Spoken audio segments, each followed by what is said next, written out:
Hiduplah Indonesia Raya, Negara Kesatuan Republik Indonesia, harga mati. Halo Indonesia, halo Sobat Waras. Jumpa lagi dengan Pavel 88 Channel, channel kesayangan kita semua. Salam sejahtera untuk kita semua dan salam waras merdeka. Oke, Sobat Waras, saya mendapatkan suatu informasi yang sangat penting. Dan mungkin informasi ini akan membuat beberapa orang mungkin akan kesal, bahkan kebakaran jenggot ya. Tapi saya perlu menginformasikan ini kepada kita supaya kita benar-benar waras ya, dan menjadi orang yang tidak mudah gitu loh untuk tertipu dengan macam-macam ajaran yang sebenarnya itu tidak mesti diikuti, begitu kira-kira ya. Teman-teman, beberapa hari lalu saya juga temukan suatu postingan ya ini ya, Matt Romley sedang memohon maaf karena minta pengurus masjid kecilkan suara azan.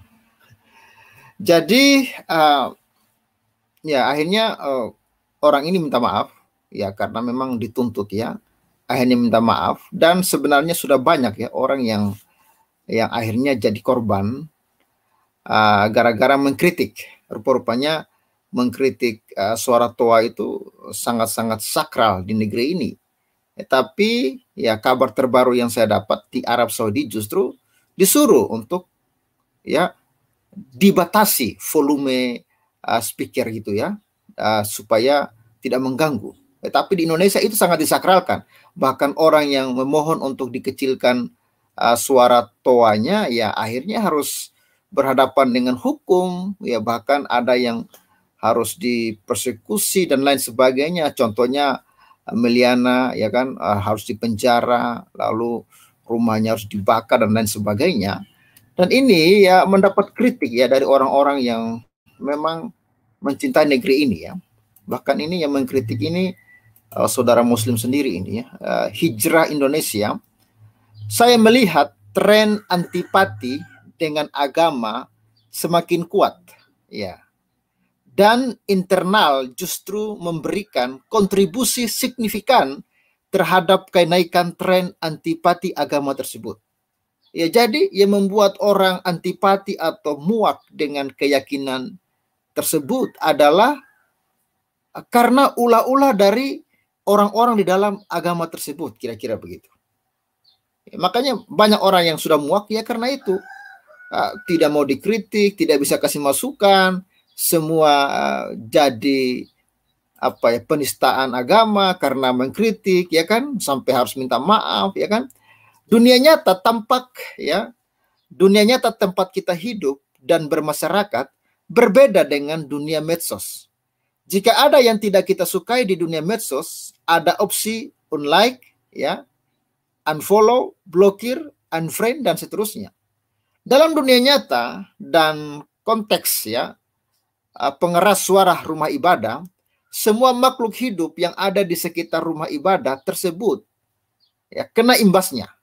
Mau tidak mau, suka tidak suka, kena imbas ya tersebut, antara lain suara yang terlalu bising. Ya jelas ya. Saat ada yang mengeluh, justru yang mengeluh harus minta maaf. Hal ini justru meningkatkan antipati dan meningkatnya fobia. Makin besar pula potensi orang-orang bertopeng ya karena sikon, tapi hatinya semakin jauh dari agama karena antipati tersebut. Sebenarnya ya banyak orang yang pengen mengkritik tapi takut gitu loh. Karena apa? Ketika ada orang yang berani mengkritik, ya akibatnya ya harus dipersekusi, akibatnya harus ya cerca dengan undang-undang penistaan agama. Ya, jadi jangan berpikir bahwa orang-orang yang mendengarkan kebisingan ini fine-fine saja. Enggak. Banyak orang yang memberontak dalam hati tapi tidak bisa untuk mengeluarkan gitu loh. Ya kan? Karena apa? Mereka takut. takut mengkritik, takut untuk memberitahukan. Karena ya kalau saya memberitahukan, ya bisa-bisa rumah saya dibakar, ya kan, oleh mereka. Bisa-bisa saja ini akan menjadi persoalan, ya, dan akan meluas gitu loh, ya, sehingga orang jadi antipati gitu loh, ya kan. Ingin makin meningkatnya ya antipati dan fobia, silakan tambah toa. Naikkan volume toa semaksimal mungkin dan keluarkan ya ujaran-ujaran merendahkan ya Lian melalui toa-toa tersebut ya. DN 2205/2021 ya. Dan ini salah satu korban terbaru. Akhirnya ya dia yang mengkritik, ya bukan mengkritik sih, memohon supaya pengurus masjid mengecilkan suara azan. Ya, akhirnya apa? Mat Romli ini ya harus berhadapan dengan hukum. Ya akhirnya dia harus meminta maaf. Teman-teman, ini memang sesuatu fenomena di bangsa ini. Dan memang mereka sama sekali tidak boleh untuk dikritik. Ya, tidak boleh untuk memohon supaya suara volumenya dikecilin dikit, nggak boleh. Itu bisa berapa itu? Atau mungkin ya tergantung orang juga ya. Tapi ini menarik ya. Saya temukan baru-baru ini saja di Arab Saudi justru ya. Ini di Arab Saudi lain lagi ini ya. Ini memang sangat logis ini ya. Dimuat oleh Kumparan News 25 Mei 2021. Alasan ya baru dimuat tadi ini ya, jam 7 pagi tadi ya.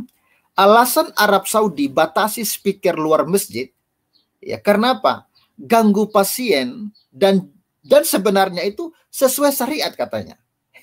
Apakah orang-orang yang di Indonesia ini tidak paham ini atau bagaimana? Justru di Arab itu speaker itu dibatasi, ya volumenya dibatasi, ya speaker luar masjid ya. Karena apa? Karena kalau tidak dibatasi ini akan ganggu pasien ya, kan orang yang sakit ya, bukan hanya orang yang sakit, ya orang yang sehat pun telinganya akan sakit kalau speakernya kegedean ya kan. Ya bahkan justru sebenarnya mengecilin speaker itu ya adalah sesuai syariat gitu loh. Ini menarik teman-teman. Mungkin ada yang belum pernah membaca ini, saya bagikan kepada kita semua ini. Ya. Ini justru dikeluarkan oleh Menteri ya. Menteri Urusan Islam dan Dakwah Arab Saudi, Sheikh ya, Dr. Abu Latif bin Abdulaziz Al-Sheikh ya, memerintahkan kepada semua pengurus masjid untuk membatasi penggunaan loudspeaker atau pengeras suara eksternal atau luar. Speaker luar hanya untuk azan dan ikomat atau ikamah ya, hanya untuk azan dan ikamah saja.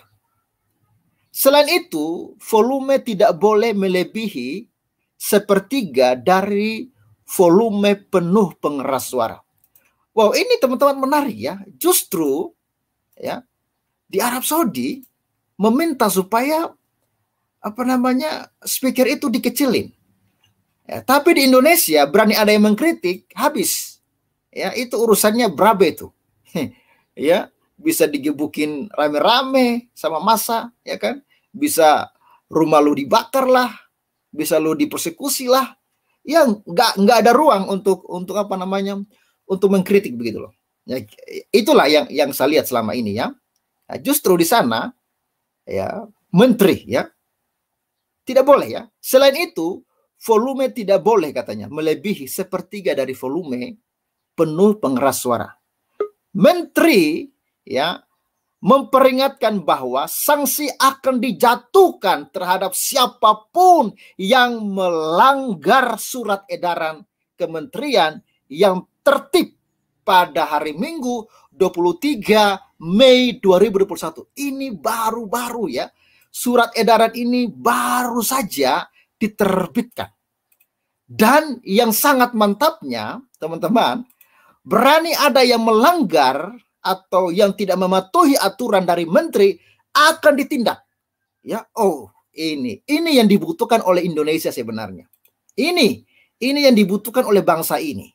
Ketika menteri benar-benar tegas, Ya kan? Jadi pemerintah yang tegas dalam hal ini. Ini teman-teman ya, Menteri memperingatkan bahwa sanksi akan dijatuhkan terhadap siapapun yang melanggar surat edaran kementerian yang terbit pada hari Minggu 23 Mei 2021. Wah, ini perlulah ya dicontohi oleh Indonesia ini. Ada hal-hal yang tidak benar, itu harus ditindak. Menteri harus campur tangan ini. Dikutip dari Saudi ya, Gazette, pada Selasa 25 April, pemerintah itu ya perintah itu terbit setelah kementerian memperhatikan bahwa pengeras suara eksternal juga digunakan selama pelaksanaan ibadah salat. Jadi mereka menggunakan ya suara masjid itu bukan hanya ketika azan, ya ketika salat, ya bahkan di Indonesia ini ketika khotbah pun, wow, suaranya kencang banget gitu loh.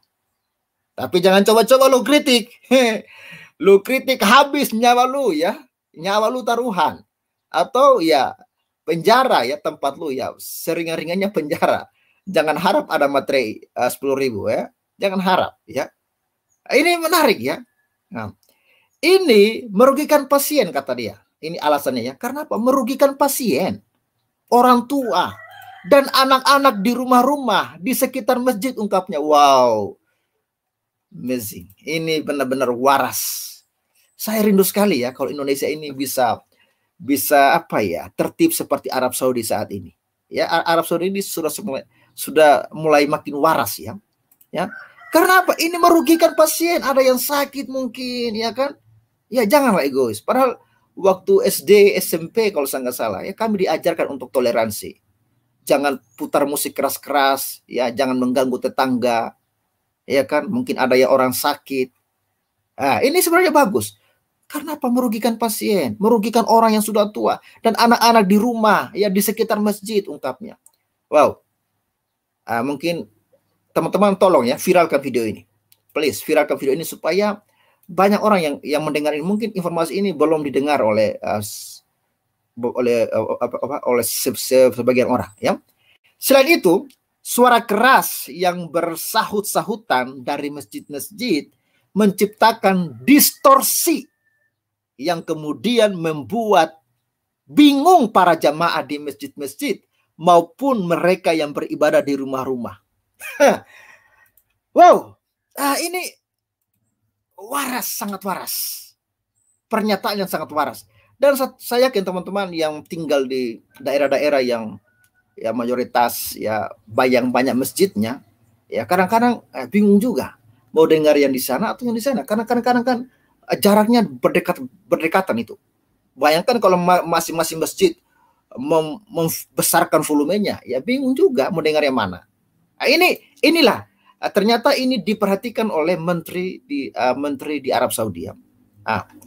Ya bahkan katanya ini sesuai dengan sabda Nabi Muhammad ya, SAW, pembatasan penggunaan speaker luar ini sesuai syariat. Nah ini ya, yang masih suka kerasin-kerasin toa masjid mungkin harus belajar ini. Ini syariat. Ya. Yang paling penting adalah sabda Nabi Muhammad SAW bahwa semua jemaah itu sedang beribadah kepada Allah SWT.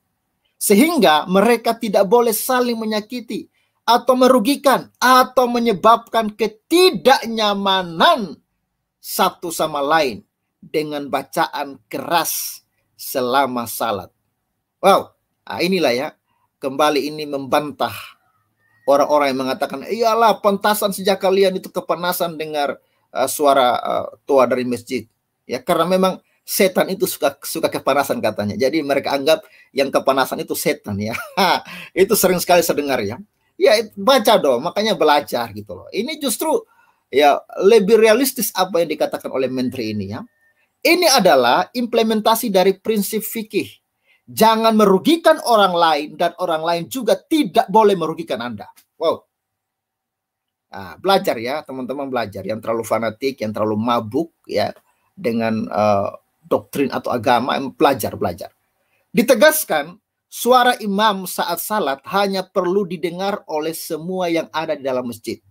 Dan menurut syariat tidak perlu suara imam sampai kedengaran ke rumah-rumah tetangga masjid. Dengan demikian, speaker luar tidak diperlukan. Tidak diperlukan. Ini harus ya, karena memang kan zaman Nabi juga kan nggak ada speaker zaman dulu. Kenapa zaman dulu fine-fine aja, lalu sekarang speakernya harus digedein segede-gede mungkin, ya kan? Nah, ini teman-teman harus terbuka dengan kritik, dan ini adalah kritik dari Menteri Urusan Agama Islam di Arab Saudi. Ya, lalu kita lanjutkan. Penghinaan pada Al-Quran jika tak ada yang mendengarkan. Wow, ini dia. Selain itu, merupakan penghinaan terhadap Al-Quran ketika dibacakan dengan keras menggunakan pengeras suara eksternal, sementara tidak ada yang mendengarkan dan merenungkan ayat-ayatnya. Ya iyalah, gimana mau dengarkan kalau suaranya kegedean? Gimana mau jelas? Gimana orang mau merenungkan kalau terlalu bising? Ini suatu analisa yang sangat bagus. Surat edaran ini juga sesuai dengan fatwa almarhum ulama Syekh Muhammad bin Saleh Al-Qotaimen bahwa pengeras suara eksternal tidak boleh digunakan kecuali untuk panggilan salat, azan, dan iqomat. Ya, surat edaran tersebut juga berdasarkan fatwa anggota Majelis Ulama Senior dan anggota panitia tetap Dr. Saleh Al-Fawzan dan beberapa ulama lainnya. Ya, Haramain Syarifain mewartakan pembatasan speaker luar ini tidak berlaku untuk masjid yang jemaahnya meluber hingga luar, utamanya saat pelaksanaan salat Jumat. Juga tidak berlaku untuk dua masjid suci sekaligus masjid terbesar di dunia, Masjid Haram Mekah dan Masjid Nabawi Madinah. Oke. Ya iyalah, kalau misalnya jumlah jemaatnya meluber sampai di luar, ya tidak mungkin speakernya kecil, ya harus dibesarkan sedikit sesuai dengan volume itu. Ya, itu saya rasa nggak ada masalah. Tetapi yang menjadi persoalan adalah ketika ya suara toa tidak karuan, sampai ada orang yang sakit pun tidak dipedulikan, ada anak-anak bayi pun tidak dipedulikan. Lalu kalau ada yang mengkritik, ya siap-siap aja loh. Kalau bukan berhadapan dengan ya polisi, ya nyawa lu taruhan. Wow, ini fakta ya, ya, dan Anda tidak perlu lagi membantah ini, ya, karena sudah terbukti. Meliana itu kan, ya sampai wihara dibakar, rumahnya dibakar, ya bahkan dia hampir ya mati juga. Untung aja ada aparat yang cepat menolong ya. Oke, teman-teman, terima kasih sudah bergabung bersama dengan kita. Teman-teman yang mau bergabung, silakan ya, saya kasih linknya. Teman-teman jangan takut untuk bersuara, ya. Ini karena Indonesia ini negara kita dan kita harus benar-benar nyaman tinggal di negara ini, ya. Oke, Pak Sam, salam waras Pak Sam. Selamat siang. Selamat siang. Bisa share ayat atau saya bacakan aja, Pak? Apa? Share aja, boleh di-share. Markus 2, Pak. 23 sampai 28. Sabar. Markus 2 ayat 23 sampai 28 ya.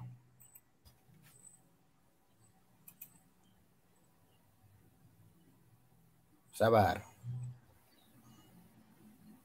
Ya, aku share dulu ya.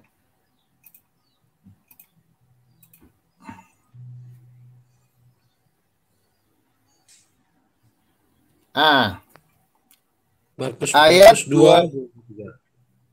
Ya, ayat 23 ya. Ya.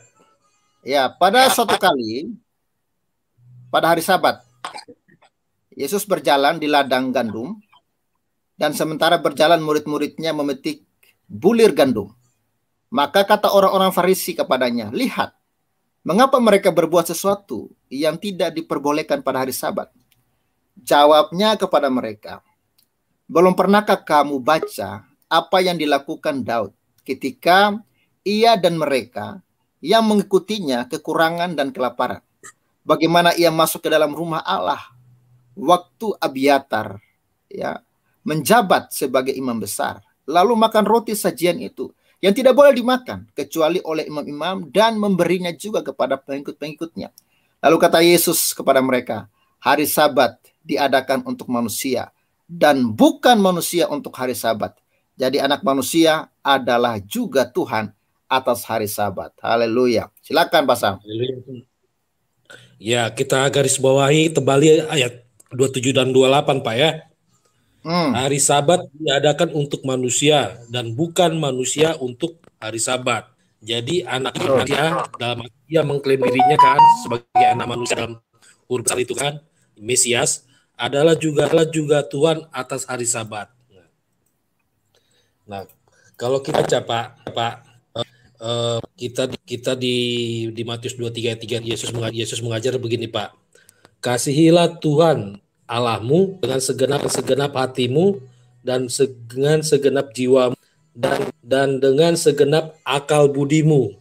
Pak, garis bawah yang terakhir Pak, akal budi, berpikir dengan dampak baik. Akal budi kan seperti itu ya, berpikir berdampak akal budi ya. Itu menurut saya terjemahannya dari akal budi. Jadi berpikir lalu berdampak baik, menghasilkan baik. Nah, ketika perdagangan agama atau segala sesuatu tentang agama menjadi tidak ditempatkan secara proporsional, dilebih-lebihkan, itu membuat seakan-akan atau pengilahkan dari pernak-pernik agama tadi, Pak. Jadi substansinya sebuah agama, rohnya Pak ya, pengajarannya untuk berhasil baik.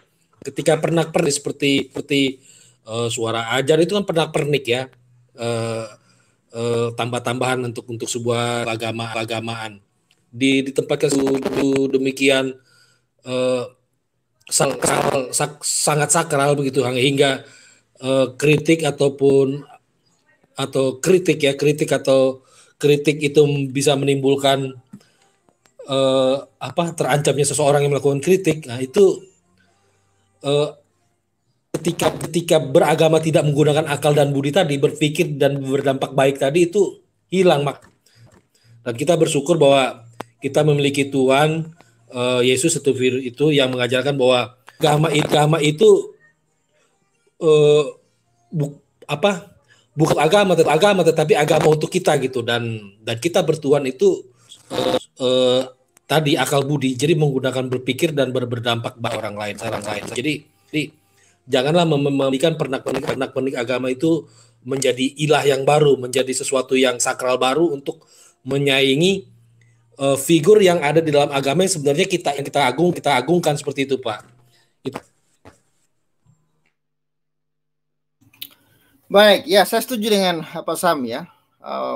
Beragama itu harus pakai akal budi ya, menyembah Tuhan juga harus pakai akal budi kita. Jangan sampai ya akal budi kita itu jadi tidak berguna ya, tidak bermanfaat ya. Saya rasa itu juga bukan menyembah Tuhan, karena menyembah Tuhan itu pasti akan membuat kita waras, akan membuat kita mikir gitu loh, ini benar atau tidak.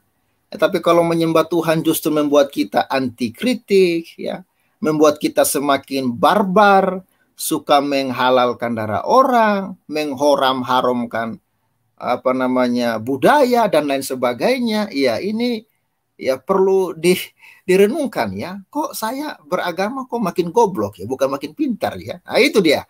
Ya, itu yang perlu kita renungkan ya. Makanya Yesus itu luar biasa dalam firman-Nya tadi ya, bahwa hari Sabat ya diadakan untuk manusia gitu loh. Dan bukan manusia untuk hari Sabat. Ya, ini sangat penting.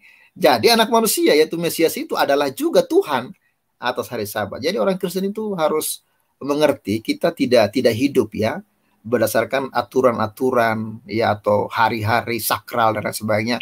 Semua hari itu milik Tuhan dan setiap hari kita bisa beribadah. Dan hari Minggu itu adalah suatu perayaan akan kenaikan Kristus ke surga.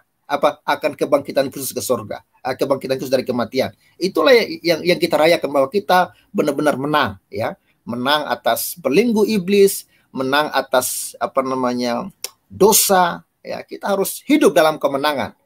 Begitu ya. Jadi terima kasih Pak Sam untuk inputnya, untuk masukannya Pak. Luar biasa. Oke, Pak Timothy, salam waras. Puji Tuhan hadir lagi hambanya di sini. Salam, Amin. salam. Puji Tuhan. Shalom, Pak Bro. Tuhan memberkati kita semua dan teman-teman semua ya yang di live chat. Salam damai sejahtera dari Tuhan kita Yesus Kristus, Tuhan Allah yang hidup. Iya Bro, jadi harapan saya memang Pak Bro, terima kasih ya sudah diangkat channel yang sangat sensitif ini. Ya, ini sangat-sangat sensitif di negara kita. Tetapi bagi saya sesama anak Tuhan, kalau Kristen dikritik tidak apa-apa. Gereja Tuhan di Indonesia itu siap dikritik. Semua. Bukan hanya sesama anak Tuhan mengkritik, tapi kita juga harus siap dikritik dari Hindu dan Buddha. Dari saudara-saudara kita umat Muslim, bahkan dari orang yang ateis sekalipun. Dan saya senang kalau gereja dikritik. Dan itu menjadi batu loncatan untuk kita berkemenangan.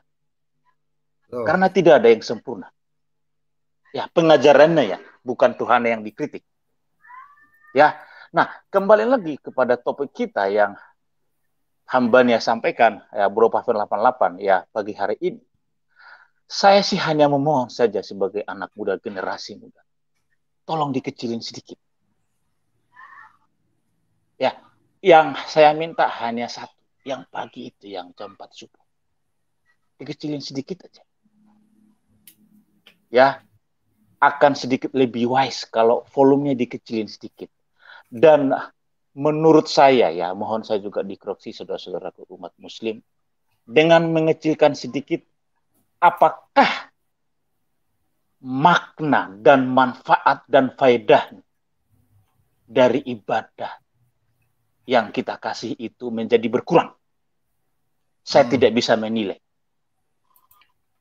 dari pengajaran saudara-saudara kita yang kita kasih umat Muslim.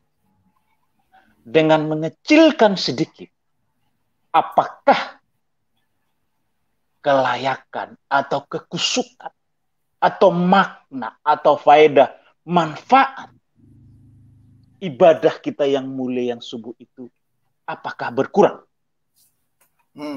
Mohon dijawab, saya tidak bisa menjawab. Ya. Nah, yang kedua adalah saya mohon maaf, ini juga mohon dikoreksi. Saya juga waktu beli rumah ya. Pertama saya lihat, ya mohon maaf, jangan terlalu dekat masjid.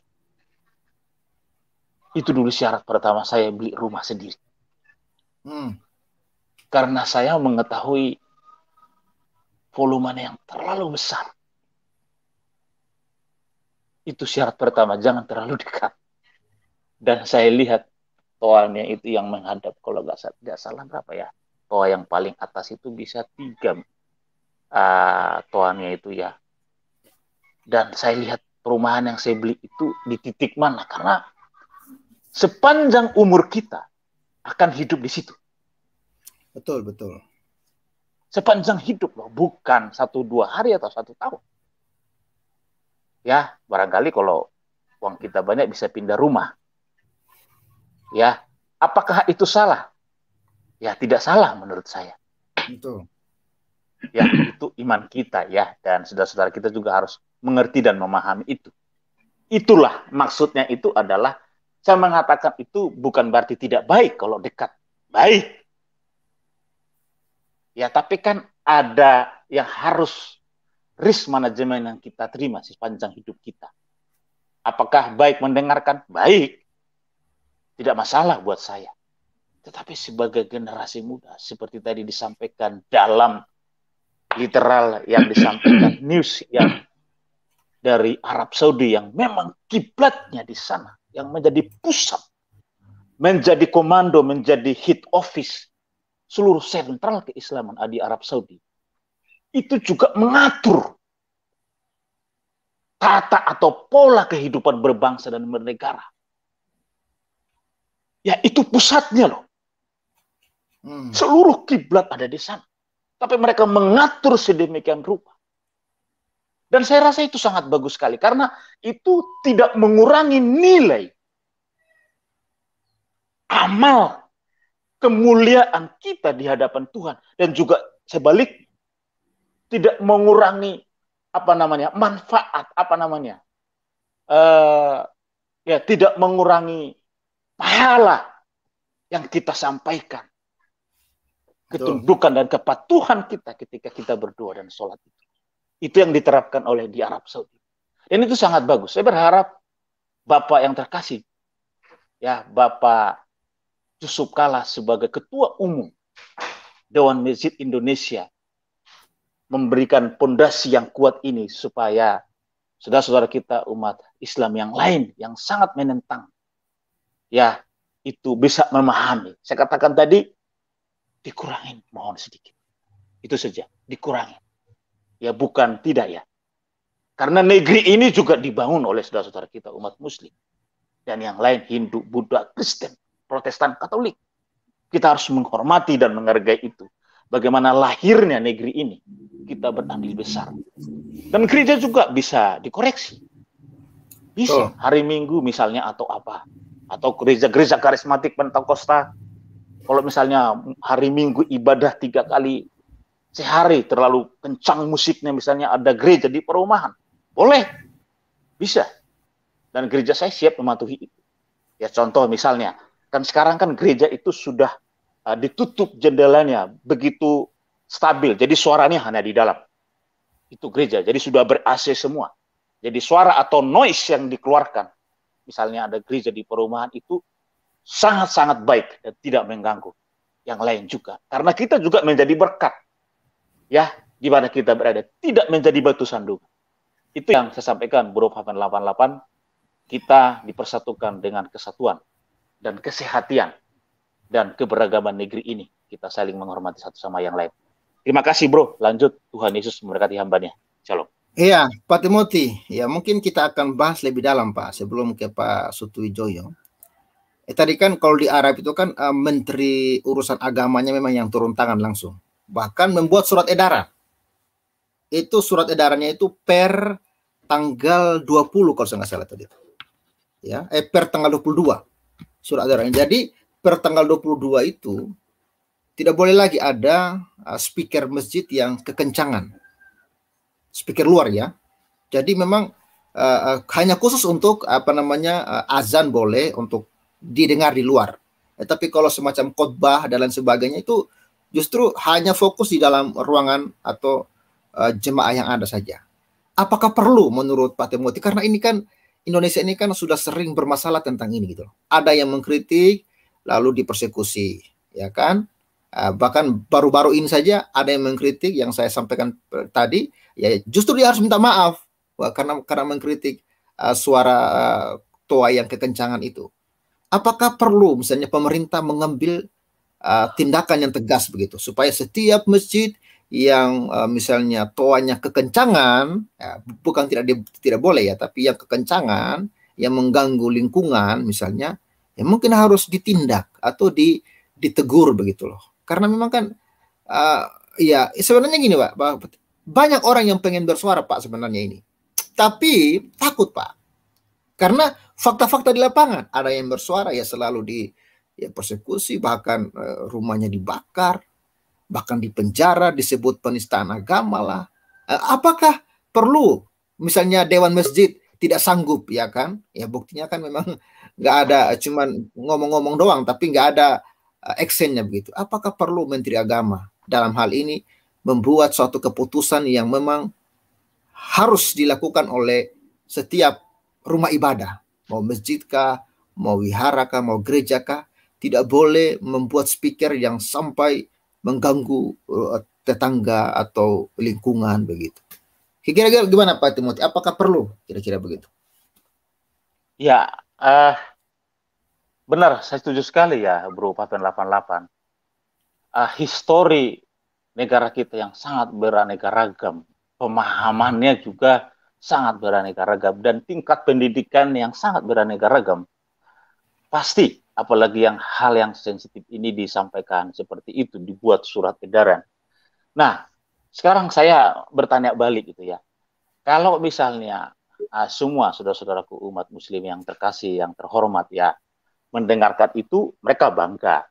Dan itu harus kita yakini, justru malah kurang kencang kalau bisa, kalau gitu ya. Tetapi juga kita hidup beraneka ragam di lingkungan perumahan, RT, RW, ya gitu ya. Ada orang sedikit apa namanya, dalam tanda kutip bukan jadi terganggu, enggak, tetapi dalam tanda kutip kalau bisa, itu kan if nih yang memohon dikurangin. Karena contoh misalnya di rumah kan banyak bayi, orang tua, gitu ya. Dan jujur, ya banyak orang yang mengatakan sedikit agak mengganggu, gitu loh. Ya, apalagi yang subuh itu. Banyak orang tidur jam 12, jam 1 karena kerja shift 2, shift 3, kerja dari pabrik, dari manufacturing, dari mana mereka baru bisa tidur jam 4 atau jam 2 subuh. Ya, tiba-tiba seperti itu, ya sedikit agak ini memang noise-nya tadi yang terlalu kencang. Ya, nah sekarang tinggal kita meminta, ya, memohon ya, kalau bisa dikurangi sedikit. Tidak mengurangi rasa kekusukan makna dari ibadah sholat itu menurut saya kalau dikurangkan sedikit volumenya. Karena jujur memang, apalagi yang subuh itu, jujur, aduh kencang sekali memang. Ya jadi akan jauh lebih bijaksana kalau negara kita ini mengikuti aturan Arab Saudi. Tidak salah kan? Orang yang memang lahir di sana saja semua kiblatnya itu toh ada seperti itu dan mereka bisa menerima. Berarti tidak salah menurut saya. Nah sekarang kalau di Indonesia ini tinggal dewasakah iman kita bisa menerima itu? Tinggal itu masalahnya. Pasti ada yang pro dan kontra. Ya kan? Bisakah kita menerima sedikit dan menurunkan egoisme kita itu di dalam ibadah kita? Dan saya rasa juga Tuhan senang. Karena Tuhan itu tidak bisa menjadi batu sandungan. Ya, saya pikir juga gereja juga sama dan yang lain-lain. Apalagi saya ke Kristen, saya katakan tadi, gereja itu siap dikoreksi. Ya, tata cara ibadahnya ya, maksud saya apakah ada salah, ada mengganggu, ada stigma negatif atau apa. Itu harus. Tidak apa-apa. Buat saya tidak apa-apa. Jangan sensitif. Sensitif itu mengatakan itu ketidakdewasaan iman kita. Maka saya katakan tadi, ada banyak sekali memang ketika ada mengoreksi seperti ini yang kejadian, kalau tidak salah di Tangerang, di Gading Serpong itu, ya, kalau saya tidak salah minggu lalu itu menjadi sampai langsung cepat sekali informasinya. Dan yang menjadi kendala adalah orang yang menyampaikan itu menjadi bisa tersangka, dipersekusi, dibakar, didatangin semuanya. Aduh, itu tuh sungguh-sungguh sangat brutal menurut saya. Dan keamanan juga bisa lepas gitu ya. Orang juga tidak akan berani kalau misalnya sampai misalnya membahayakan nyawa dan jiwanya. Nah sekarang kita diminta, dewasakah ketika kita dikoreksi dan menerima perbedaan itu? Itu sih dari saya, Pak Bro. Baik. Terima kasih ya, harus dewasa, jangan cengengesan ya. Kalau kita tersinggung ya menunjukkan bahwa memang tidak dewasa atau biasanya itu semacam itu Bang, semacam luka. Orang luka itu Pak, itu kalau luka lalu diobati ya, karena saya juga apa namanya, kalau diobati itu biasa sakit Pak, ya kan. Ada yang sakit lalu marah, ada yang sakit tetapi dia tahan karena lewat apa namanya mengobati itulah saya akan sembuh gitu. Nah, ini yang perlu. Ada yang sakit lalu marah-marah. Kenapa kamu tidak tahu kerja ya? Ya kan? Justru yang dimarahin dokternya atau perawatnya. Tapi kalau orang yang waras ya dia akan tahan. Walaupun sakit dia akan tahan. Akhirnya karena dia mau diobati akhirnya dia sembuh. Ya, jadi itulah ya. Kadang-kadang ada yang salah dengan kita kalau kita tidak mau dikoreksi begitu. Ya. Oke, terima kasih. Silakan Pak Suto Wijoyo.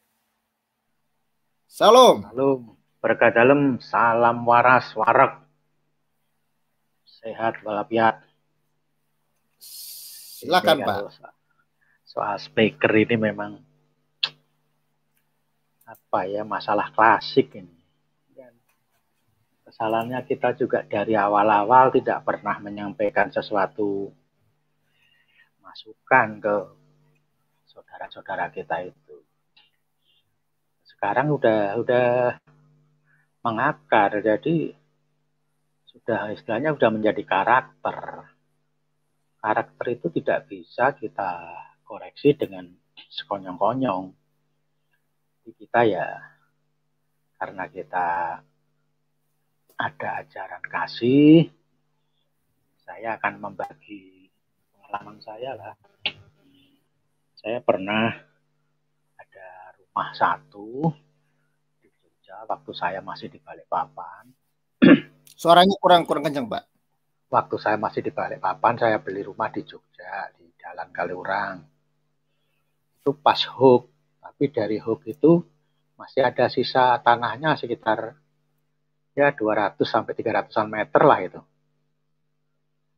Begitu saya pensiun, saya mau nempatin rumah, berdempetan itu sama rumah saya dibuat masjid.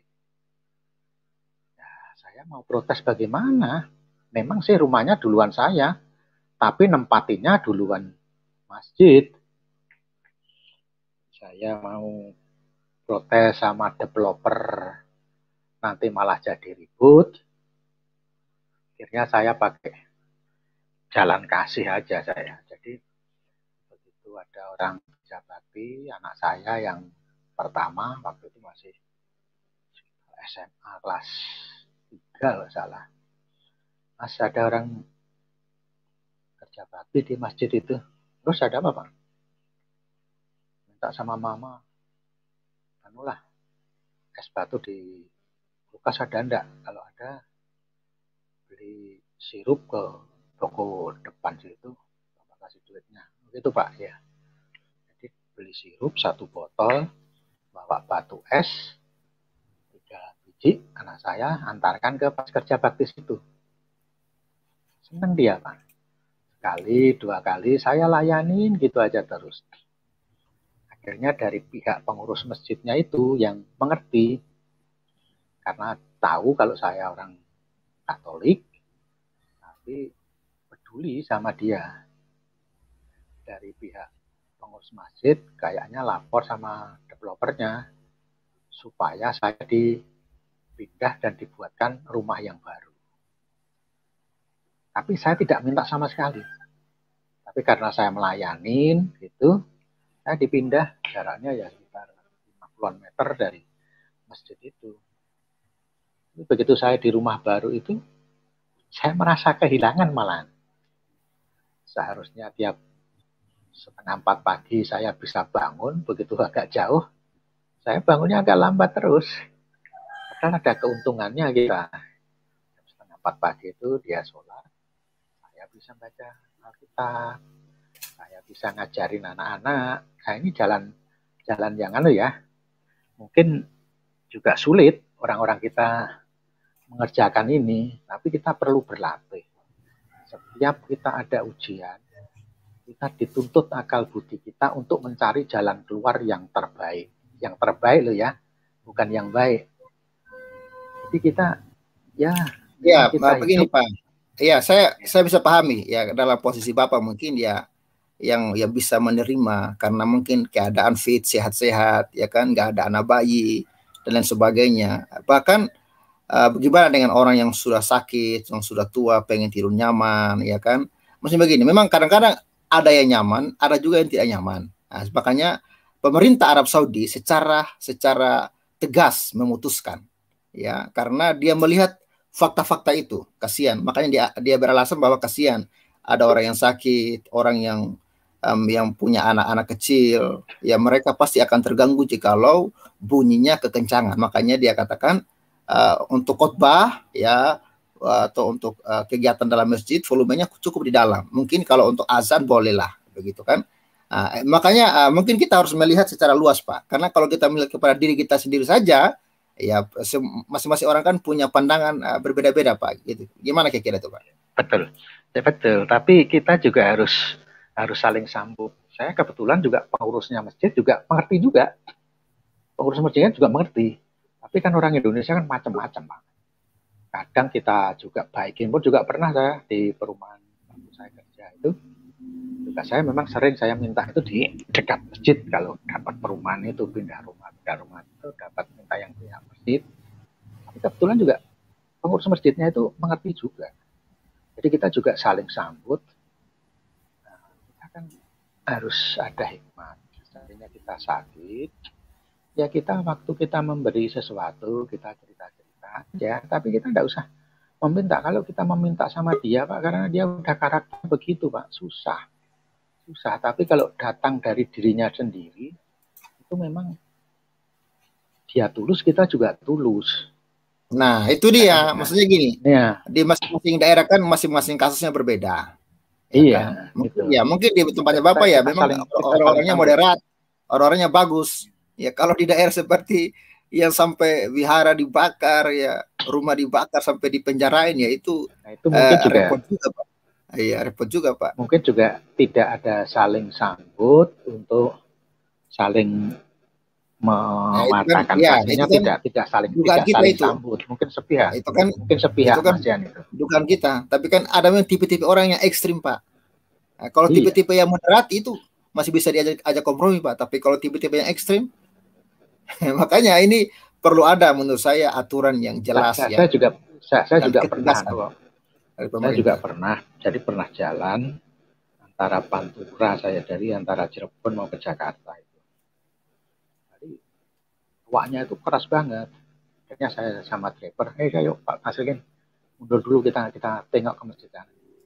Saya turun, saya tengok ke masjid. Jadi tipnya disetel, orangnya tidur. Nah, yang ini ada, yang begini juga ada.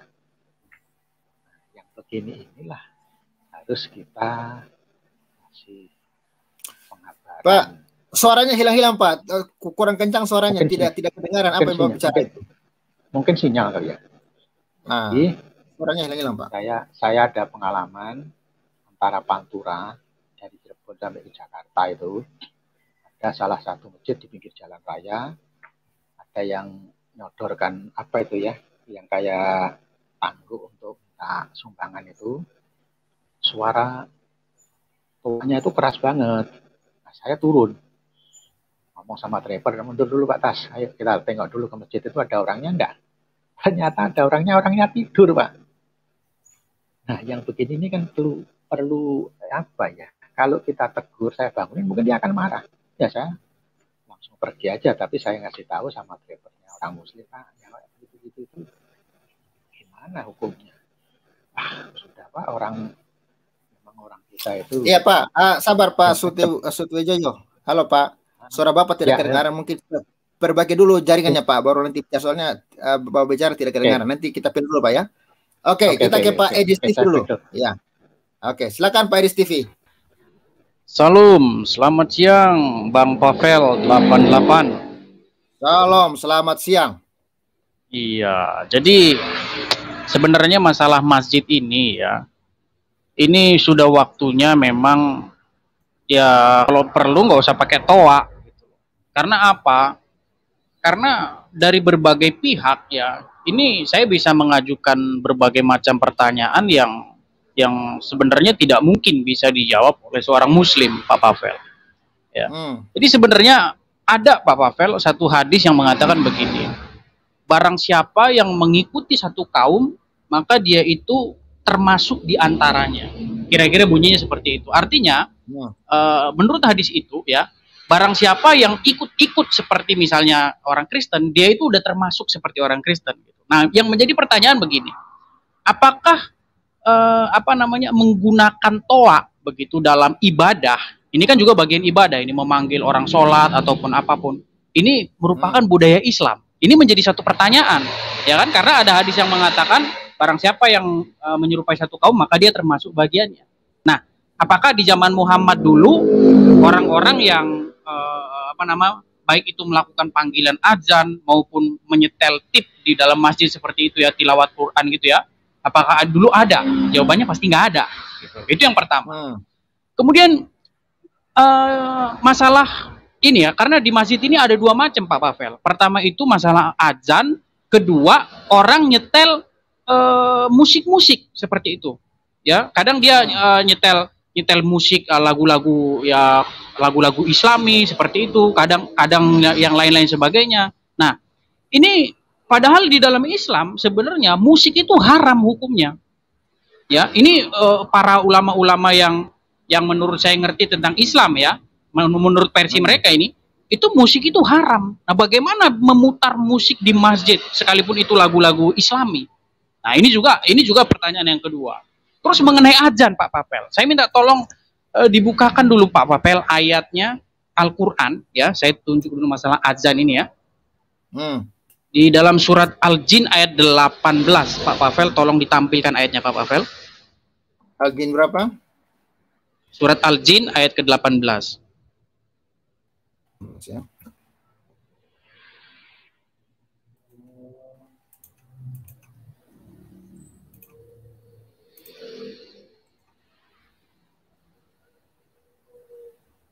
Loading.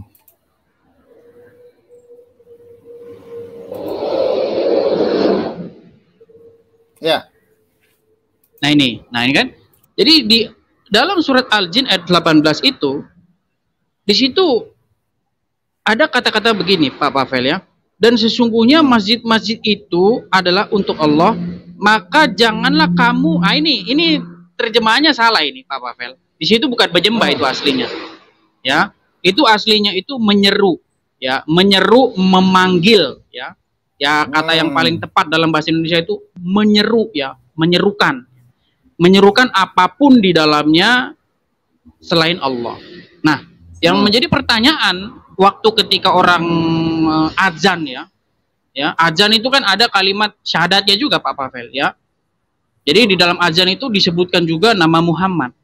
Nah, yang menjadi pertanyaan, menurut surat Al-Jin itu jangan kalian seru nama selain Allah, tapi di dalam azan itu ada penyeruan terhadap nama lain selain Allah, yaitu Muhammad. Ini juga menjadi pertanyaan begitu. Betul, ya kan? betul. Menjadi pertanyaan. Nah, tapi intinya Pak Pavel, ada beberapa hadis ya. Ada hadis yang mengatakan begini, meriwayatkan ya. Suatu kali Muhammad itu mendengar begitu, ada orang sedang membacakan Al-Qur'an. Kemudian Muhammad itu membuka tirai begitu ya. Dia membuka tirai terus mengatakan kepada kepada orang yang terdengar suaranya ketika Muhammad sedang di rumahnya ini ya. Muhammad tuh bilang begini Pak Pavel ya, di dalam hadisnya itu ada hadisnya. Jadi Muhammad mengatakan membaca Al-Qur'an itu seolah-olah berdialog begitu dengan Tuhan kalian. Maka janganlah sebagian dari kalian mengganggu sebagian yang lain, dan jangan pula ya kalian itu mengeraskan suara terhadap yang lain, karena membaca Al-Qur'an itu seperti berbicara kepada Tuhannya begitu. Itu ada riwayat yang mengatakan begitu. Jadi sebenarnya itu ada larangan begitu Pak Pavel untuk membacakan ayat Al-Qur'an itu dengan keras-keras, karena akan mengganggu, apalagi pakai toa gitu loh. Ini sangat mengganggu gitu loh. Apalagi seperti yang diceritakan Bapak tadi, seringkali itu cuma sekedar kaset itu loh, kaset diputar. Ini kan memang mengganggu ini. Ini kalau ada undang-undang tentang polusi suara, ini seharusnya udah bisa dimasukkan karena mengganggu gitu loh, mengganggu kenyamanan. Menurut saya memang mengganggu. Kalau apalagi toa itu corongnya itu mengarah ke pemukiman penduduk. Ini yang paling parah Pak Pavel. Saya pernah tinggal di dekat masjid, dan memang ya apalagi kalau pas ini ya, kalau pas puasa-puasa begitu, waduh udah nggak bisa lagi ya. Itu mau jam-jam mau buka puasa itu dari mulai jam 4 itu musik non-stop itu Pak Pavel. Ya, jadi memang padahal ya dipertanyakan sebenarnya boleh nggak sih musik dalam Islam itu? Boleh nggak sih pakai pengeras suara? Ada nggak dalilnya gitu? Apa itu bidah atau bukan gitu? Itu. Ya kalau ada muslim yang jawab lebih enak Pak. Itu aja Pak Pavel dari saya. Makasih Pak Pavel. Oh, rupanya Pak Edi TV ini tahu banyak juga ya tentang ajaran-ajaran seberang ya? Ya, sedikit banyak saya pelajari Pak Pavel. Baik. Terima kasih Pak Edi untuk pencerahannya ya. Makasih Pak Pavel ya. Mudah-mudahan lah ya pemerintah kita itu bisa meniru apa yang dilakukan oleh kementerian ya yang ada di Arab Saudi ya.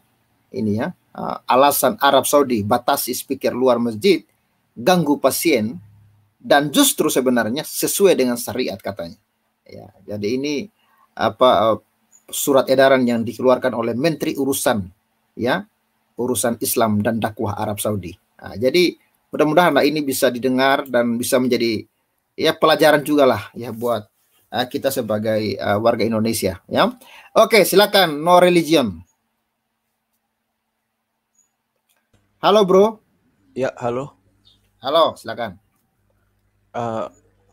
Ini kalau menurut saya ya, mereka itu adalah orang-orang yang lawas ya, edisi lawas, yang masih mempertahankan hal-hal seperti itu, edisi lawas. Orang-orang tua atau orang-orang kolot gitu, yang telat sudah tidak memiliki stok mental untuk melihat kenyataan bahwa yang mereka usung adalah nilai-nilai yang tidak pantas untuk dibela gitu. Itu yang pertama, itu faktor yang pertama, mereka hanya edisi orang lawas, yang edisi lampau lah ibarat kata gitu, orang-orang udah tua. Terus kalaupun mereka ada anak-anak muda, ya itu memang karena mereka kebetulan saja, kan ada beberapa faktor orang mempertahankan ideologi tersebut. Pertama karena mereka tidak tahu, kedua karena mereka stok mentalnya sudah habis gitu. Mereka sudah selama ini saya menghafal Quran, sudah selama ini saya mengajari Quran, atau mereka dapat uang dari situ gitu. Nah, bagaimana mungkin saya harus meninggalkan hal ini gitu. Nah, itu saya kategorikan dalam kategori yang sudah kehabisan mental gitu. Mentalnya stoknya sudah habis lah, ibarat kata sudah tidak bisa menerima kenyataan gitu. Itu orang-orang lampau. Lalu ada lagi yang anak muda, karena memang mereka tidak punya waktu gitu, tidak punya waktu untuk melihat kenyataan yang ada, melihat teknologi, melihat jendela dunia, melihat informasi gitu.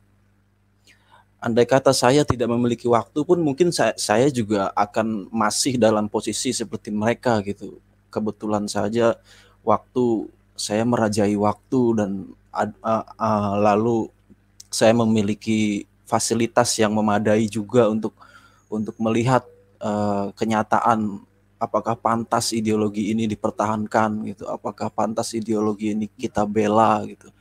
Kan ada dua faktor itu, pertama waktu, lalu fasilitas gitu. Ada yang punya fasilitas, internet ada, komputer ada, bahasa Inggris memadai, tapi waktu tidak memadai, mereka orang sibuk, mereka orang apa.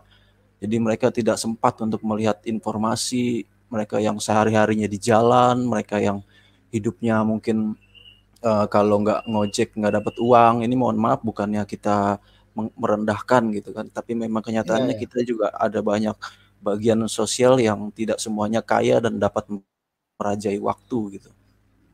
Sebenarnya faktor itu aja sih, pertama dari waktu, dan mereka tidak punya fasilitas yang memadai. Ada faktor itu. Lalu ada faktor mental. Ada yang waktunya mereka punya, fasilitasnya mereka ada, kemampuan knowledge-nya untuk mempelajari itu juga mereka punya, tapi mentalnya mereka sudah habis karena kebetulan mereka memang dapat uang dari sana, atau kebetulan mereka sudah sangat lama sekali memperjuangkan hal itu. Mungkin dia sudah puluhan tahun jadi kiai atau ustadz atau syekh gitu. Lalu meskipun mereka sudah melihat kenyataannya, wah ternyata seperti ini ideologi yang saya bela gitu. Tapi mau bagaimana lagi? Saya sudah terlalu lama untuk memperjuangkan ini gitu kan. Mungkin kita harus menyelami kejiwaan mereka gitu. Menjadi seperti mereka, seperti apa sih sebenarnya gitu. Apa alasan mereka mempertahankan hal ini gitu.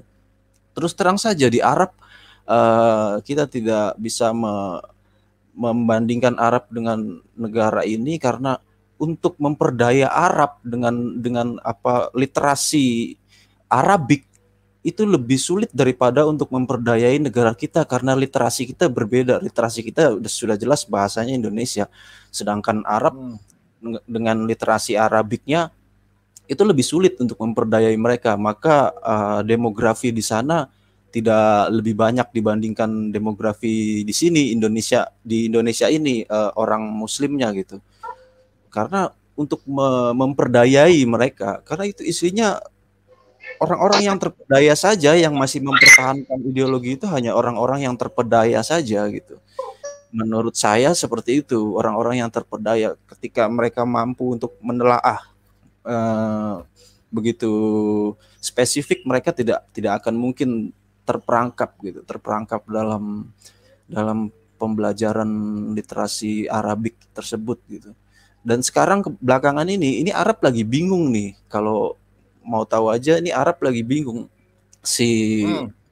Siapa pangerannya tuh diwawancarain kemarin, dan mereka si pangerannya itu bilang bahwa kita akan meninggalkan semua pokoknya dia akan kembali ke Al-Quran lalu meninggalkan hadis-hadis gitu. Jadi dia tidak akan mempercayai hadis-hadis gitu. Dia akan meninggalkan hadis karena negara kita dibangun atas dasar Al-Quran bukan hadis gitu. Sedangkan Al-Quran itu sendiri itu tercipta dari para penulis hadis gitu. Nggak kalah mudanya tuh si Al-Quran sama si penulis hadis gitu. Jadi si Al-Quran ini kan dianggap ya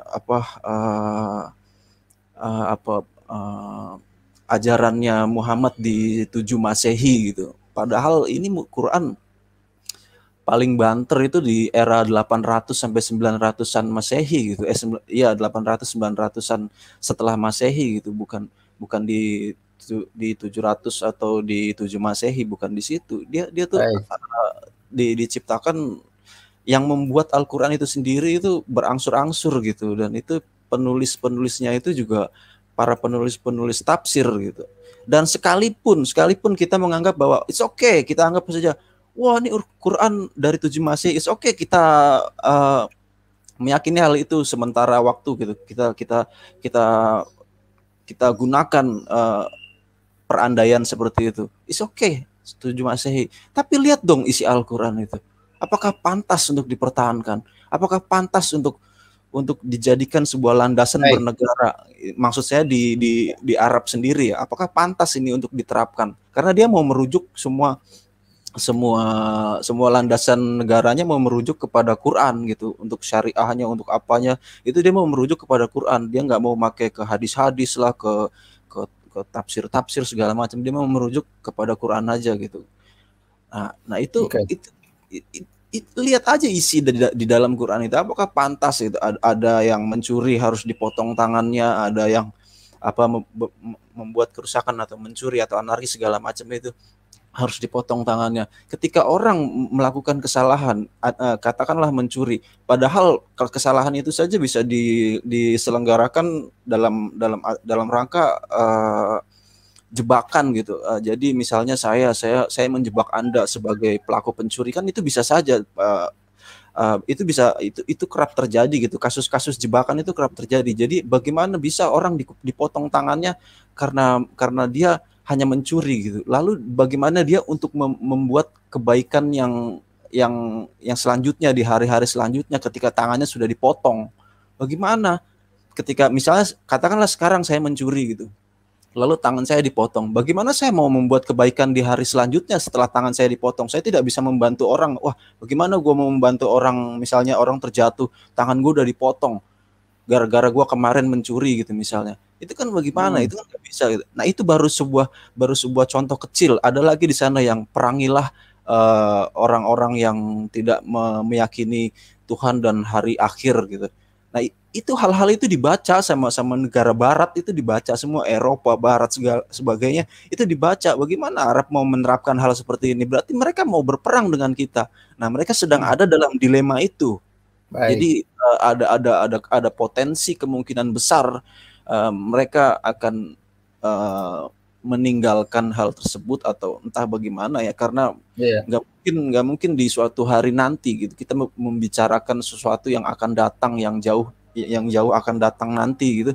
Nggak mungkin hal-hal seperti ini dipertahankan terus gitu. Sedangkan dia sejujurnya dia sudah dapat hidup atau menjalankan negaranya tanpa berdagang agama atau tanpa meninggikan agama, apalagi agamanya nilainya seperti ini gitu. Seperti yang sudah selama ini kita lihat gitu. Sebenarnya masih banyak lagi yang akan saya bahas sampai ke Palestina atau sampai ke Yerusalem, tapi sebaiknya Untuk bersatu. gantian yang lain dulu. Oke, Oke. Terima kasih Nur Legion ya. Ya, silakan Angel. Angel. Sorry, Angel. Ya. Jawa Timur. Ya. Salam Pak Salam. Salam waras ya. Salam waras. Ya. Menurut saya ya, ini memang suara tua ini, aduh, capek deh, sangat mengganggu. Iya, karena memang suaranya itu menusuk sampai ke segala arah. Apalagi pas kita di warung ya, lagi ngobrol penting, tiba-tiba bunyi suara itu, aduh, sakitnya minta ampun Pak, rasanya. Pas ada kita urusan penting, ini kemudian apalagi pas kita nelpon, datang suara itu, aduh, sakitnya minta ampun. Sampai kita pun ngomong jadi celat. Saking dongkolnya, kita itu bicara jadi celat. Nah, orang sehat aja jadi sakit. Apalagi orang sakit seperti yang di Arab itu. Kan saya rasa pemerintah harus atur lah ini. Janganlah, apalagi jarak-jarak rumah-rumah ibadah ini kan sangat rapat ya. 100 meter, 200 meter. Ya pemerintah tolonglah supaya diatur lah bagaimana cara supaya orang bisa beribadah, bisa saling menghormati. Negara kita ini kan negara bersama-sama, bukan negara satu agama saja. Semua orang bergabung di sini, ingin mencari hidup, ingin cari makan, ingin berbisnis. Tapi ya pemerintah berilah bagaimana caranya paling tidak masyarakat itu nyaman untuk cari makan. Begitu loh. Ya semua sih kita arahkan tentunya pasti kepada pemerintah.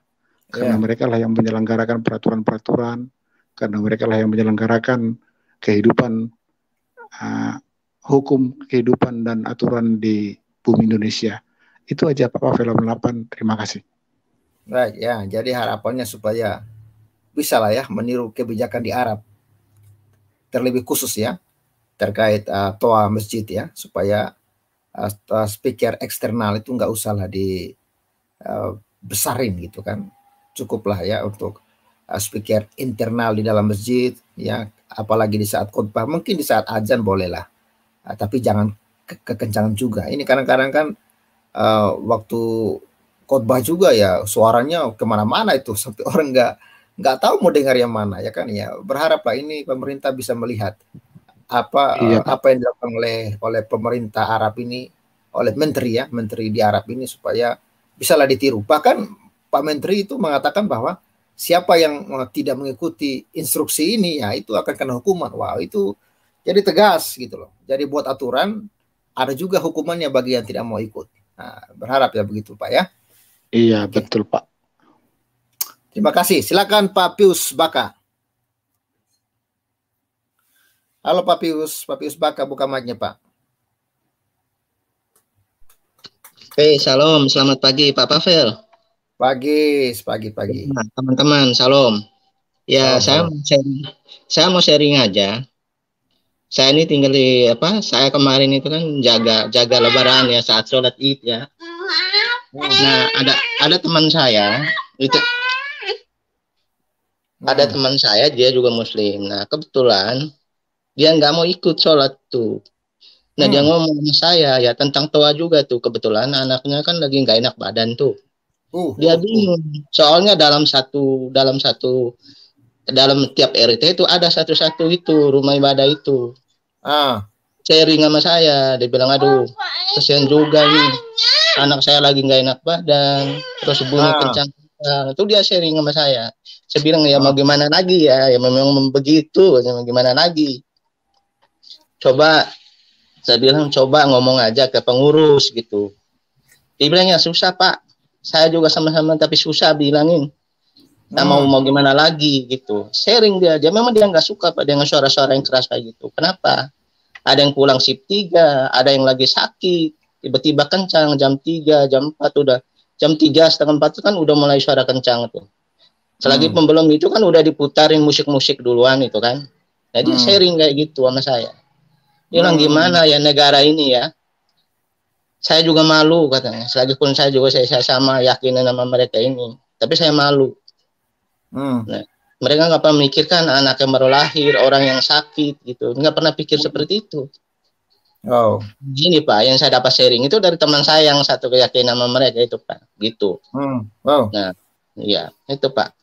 Wow, ini semoga ya didengarkan oleh pihak-pihak yang mungkin bertugas untuk speaker ya, untuk sound system ya. Coba lah memperhatikan ini ya. Ini kejadian kemarin Pak. Ya, kejadian baru sholat Lebaran kemarin ini, kejadian Lebaran kemarin ini. Bahkan bahkan yang sesama muslim pun mau protes takut Pak. Iya, sama-sama takut Pak, betul. Takut dia mau protes juga takut Pak. Makanya juga bagus ini komentarnya Sabrananda Satria ini ya. Saya Muslim. Sedikit info bagi teman-teman yang non Muslim. Tidak semua umat Islam setuju dengan cara penggunaan toa yang di Indonesia. Ini sebenarnya banyak ya. Bahkan yang Muslim pun banyak yang tidak setuju dengan penggunaan toa yang berlebihan itu. Ya, betul, ini mungkin Pak. Betul. Makanya cocok dengan apa yang disaksikan oleh Pak Pius tadi. Berarti itu adalah fakta dan mungkin ya ini banyak, tapi mereka takut bersuara juga, Pak. Mau bersuara nanti dikira penistaan ya. Apalagi yang memprotes adalah orang-orang yang non muslim ya, lebih parah lagi. Iya, lebih parah lagi. Betul. Makanya kita membahas ya apa yang terjadi di Arab, ya di Arab Saudi. Ternyata mereka memikirkan apa yang dipikirkan oleh temannya Pak Pius tadi. Ya ini kan alasan mereka jelas ya. Ini alasan Arab Saudi batasi speaker luar masjid. Ini karena memang ganggu orang pasien, anak-anak, ya kan, orang yang sakit, ya kasihan. Bahkan orang yang sehat pun ya jadi sakit ya kalau speakernya iya benar ini ya karena katanya ya justru sebenarnya membatasi bunyi-bunyian itu juga kan sesuai dengan syariat menurut Arab Saudi. Bahkan menterinya langsung memberikan surat ya keputusan pada tanggal 22 atau 23 kemarin. Bahkan siapa yang tidak melakukan peraturan itu ya siap-siap saja langsung dihukum. Ini perlu kita suarakan ya. Saya sebagai anak bangsa juga, saya tahu banyak orang yang sedang resah ya, tapi tidak berani untuk mengungkapkan. Ya kita bisa menyuarakan, semoga ini menjadi perhatian juga buat pemerintah kita supaya lebih khususlah Menteri Agama, ayo coba tunjukkan gitu kan, supaya memberikan keamanan. Jadi agama itu jadi membawa damai gitu kan. Agama itu membawa ketenangan gitu ya. Betul. Bukan malah bikin justru mengganggu orang lain begitu ya. Ya ini harapan kita semua. Ya semoga lah didengarkan ini dan ini menjadi harus menjadi perhatian bagi pemerintah kita. Oke, bahkan ini juga kembali lagi ya. Ini saya membaca aja ya komentar dari Sabrananda Satria ya. Dalam ajaran Islam adanya azan yang memang harus dikomandangkan. Tapi kan zaman dulu kan dikomandangkan tidak pakai toa ya. Tapi karena sekarang sudah ada pakai toa ya boleh-boleh aja. Agama kami mengajarkan jika membaca Al-Quran tidak boleh sampai mengganggu orang lain ya. Seharusnya gitu, tapi kan kita lihat yang terjadi ya beberapa tempat itu bahkan khotbahnya aja itu waduh sampai di seberang jalan kedengaran itu, bahkan masjid sebelah dengan masjid sebelah tabrakan suaranya Pak. Ya, jadi itulah. Terima kasih Pak Pius Baka untuk informasinya. Terima kasih Pak, sama-sama. Terima kasih. Semoga ini ya didengar ya oleh pengurus-pengurus masjid. Ayolah kita belajarlah untuk bertoleransi, belajarlah untuk menghargai yang lain. Ya memang kita perlu beribadah kepada Tuhan, tapi ya kalau ibadah kita membuat orang lain resah, terganggu ya karena kebisingan, ya itu lain hal lagi menurut saya. Oke, terima kasih teman-teman ya, bantu untuk teman-teman yang Sobat Waras ya, bantu untuk like video ini, subscribe bagi yang belum subscribe ya, bantu viralkan ya, karena tanpa bantuan saudara ya berita ini tidak akan kedengaran kemana-mana. Jadi bantu untuk diviralkan supaya sampailah ke telinga pemerintah kita dan ini menjadi perhatian ya, supaya kita berbangsa, bernegara, beragama itu membawa makna dan damai. Ya, oke, terima kasih semuanya, Pak Angel, thank you, dan semuanya di live chat yang menyaksikan secara live, terima kasih semuanya ya. Bantu viralkan, terima please. kasih, Pak. Ya, salam sejahtera, salam waras untuk kita semua. Bye-bye, Tuhan berkati. Salam.